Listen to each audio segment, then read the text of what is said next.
Mélanie, bonjour. Bonjour. Tu es la directrice de la marque Grenier Alpin. Tout à fait. C'est une marque montagne, en fait, qui était un site de e-commerce sur le mobilier et la décoration de la montagne, et qui va devenir la première marketplace de la montagne, avec une façon, je dirais, horizontale d'avoir une gamme de produits.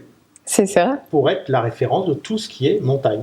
Ouais, donc l'idée, en fait, c'est que on est parti du meuble, on avait d'autres envies pour cette marque-là, qui avait un gros potentiel, et puis il y avait aussi une grosse demande de la part de notre communauté, de nos clients, en fait, qui nous poussait à aller notamment sur la déco, qui est un autre métier que le meuble, et qui nous poussait aussi à aller sur des produits régionaux, locaux et régionaux. Il y avait vraiment une forte demande là-dessus. Donc on s'est posé la question, en fait, comment répondre à la demande de nos clients. Donc c'est vraiment parti de là, le projet, il est parti de nos clients. Et la direction avait envie, avec cette marque, de continuer d'aller plus loin. Donc la première question qu'on s'est posée, c'est comment proposer des produits locaux et régionaux sur notre site, qui est un site où on vend du meuble et un peu de déco, avec, on va dire, tous les problèmes de normes qu'on peut rencontrer, etc., notamment sur du reblochon ou du saucisson, respecter la chaîne de froid. On a étudié plusieurs projets et je suis allée à Paris, en fait, en septembre 2015, et sur le salon de Paris, salon e-commerce, pendant 3 jours, j'ai entendu parler que de marketplace. Donc c'est un sujet qui m'a un peu interpellée. Je me suis dit, bon, si tout le monde en parle, c'est qu'il faut peut-être se pencher sur la question. À l'époque, c'était essentiellement des gros, hein. C'était essentiellement des But, des Darty, des Fnac, des boulangers, Nature et Découverte à la limite. Mais il y avait quelques PME, et j'ai notamment eu la chance d'assister à une conférence sur le bricolage, et ils annoncent au bout d'un an 1 million de chiffre d'affaires avec leur marketplace. Donc je me dis, faut creuser.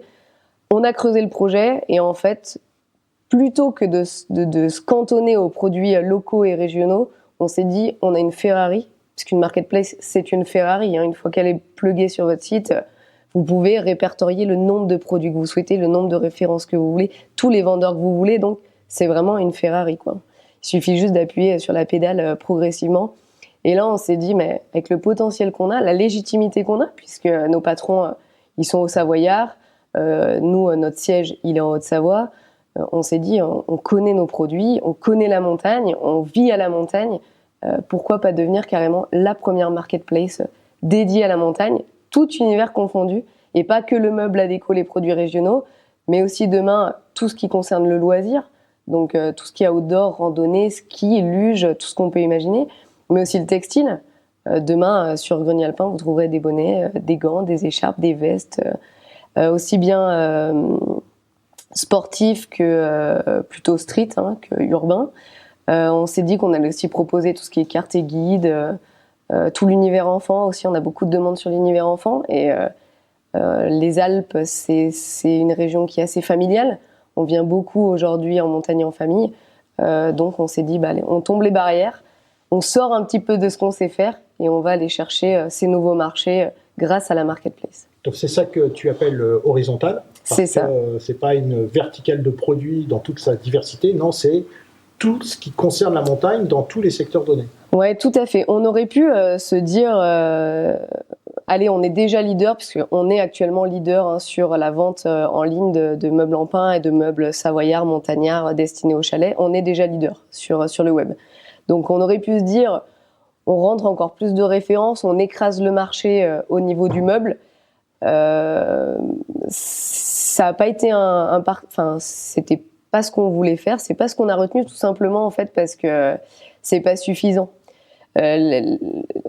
Comment dire, la marketplace aujourd'hui, elle nous offre, en fait, une opportunité puis des horizons, en allant de façon horizontale, démultiplier par rapport à ce qu'offre le meuble savoyard, qui est une niche, en fait. C'est une niche aujourd'hui, le meuble savoyard. Donc au bout d'un moment, on risquait de stagner, en fait, même si on devenait les super spécialistes du meuble alpin. Alors que la montagne, on le voit, elle se démocratise. Encore récemment, il y avait Échappée belle sur France 5 dédié à tout ce qui est Savoie, Haute-Savoie. Et c'est récurrent. Aujourd'hui, on est dans le monde du bien-être, on est dans le monde de la santé, on est dans le monde où il faut prendre l'air, où il faut faire du sport. Et je pense que c'est important de surfer là-dessus, parce qu'aujourd'hui, en France, la qualité de vie qu'on souhaite avoir, elle est importante. Et les gens associent beaucoup, en fait, les Alpes à la qualité de vie, à une bonne qualité de vie, à une bonne hygiène de vie. Et nous, d'ailleurs, avec la marketplace, le but, c'est pas que de vendre du produit et faire du chiffre d'affaires. On veut vraiment avoir un positionnement, j'ai envie de dire, entre Décathlon et Nature et Découverte, où on veut rendre accessible la montagne et on veut montrer qu'habiter la montagne, en fait, c'est cool et ça rend heureux, en fait, tout simplement. En même temps, cette marketplace, en fait, elle va aussi mettre en avant les produits locaux, les acteurs locaux. Ouais. Donc, il y a une notion de proximité et puis d'authenticité par rapport à l'éventail que tu viens de décrire. Ouais, exactement. Nous, le but, par exemple, c'est pas d'onboarder des vendeurs, donc d'intégrer des vendeurs sur notre marketplace qui fabriquent au Brésil, en Chine. Aujourd'hui, d'ailleurs, on a sélectionné, puisque là, donc, on a commencé l'onboarding des vendeurs. On a sélectionné aujourd'hui essentiellement des acteurs régionaux, donc des Alpes, un peu français, parce que sur le meuble, pour compléter notre offre, on va bosser notamment avec des gens qui fabriquent dans les Landes, mais c'est du fabriqué en France, donc c'est du made in France. Sur tous nos produits régionaux, il y aura une notion de local et aussi de bio, c'est vraiment important. Et voilà, le but de cette marketplace aussi, c'est de mettre en valeur les gens qui habitent ici, les gens qui travaillent ici et notre savoir-faire ici, et de la région ici. Ouais. Tout ça, tu vas le partager au sommet du digital. Ouais. Parce que justement, ça a l'air merveilleux, mais c'est beaucoup de travail, c'est beaucoup de réflexion. Et c'est ça que tu vas venir partager avec tous les participants des sommets du digital à la fin janvier 2017. Ouais, c'est ça. En fait, donc, je le redis, une marketplace, c'est une Ferrari. Mais une Ferrari où le moteur il est cassé, ou une Ferrari qui a pas de carburant, ou une Ferrari, on va dire qu'on n'est pas capable à terme, d'entretenir, elle sert à rien la Ferrari. Donc nous, notre Ferrari, on a bien pris le temps de la penser, bien pris le temps de la construire, et on s'est doté de spécialistes, c'est-à-dire que ça n'a pas été fait en interne. On a travaillé avec, en tout et pour tout, en prestataire, 5, 6, 7, au moins 5, c'est sûr.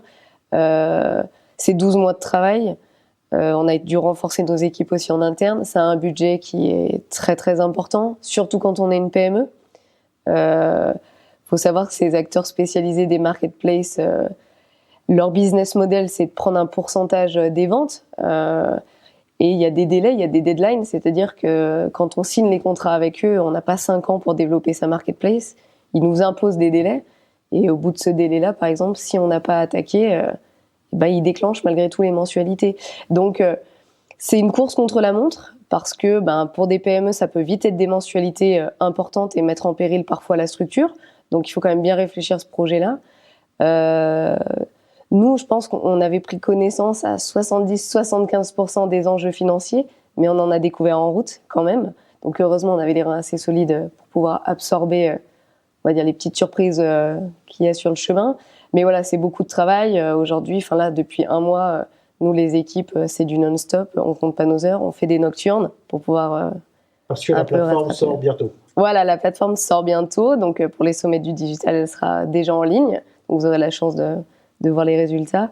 Mais oui, c'est beaucoup de travail, beaucoup d'investissement, beaucoup de travail.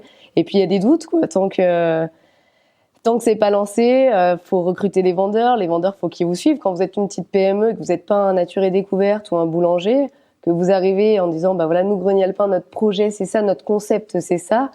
Il faut faire adhérer quand même les gens, parce que même pour les vendeurs, c'est du temps pour venir s'onboarder sur votre marketplace. Ça demande aussi d'avoir de la ressource en interne pour traiter les commandes chez eux, parce que c'est eux qui gèrent les commandes et qui expédient.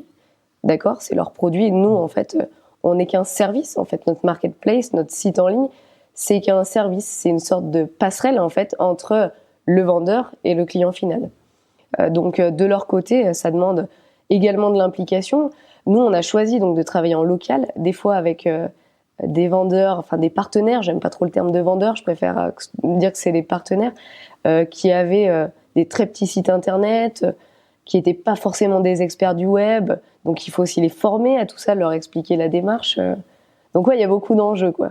Nous, on a choisi un positionnement, on préfère la qualité à la quantité, mais du coup, ça demande pas mal de temps et d'investissement.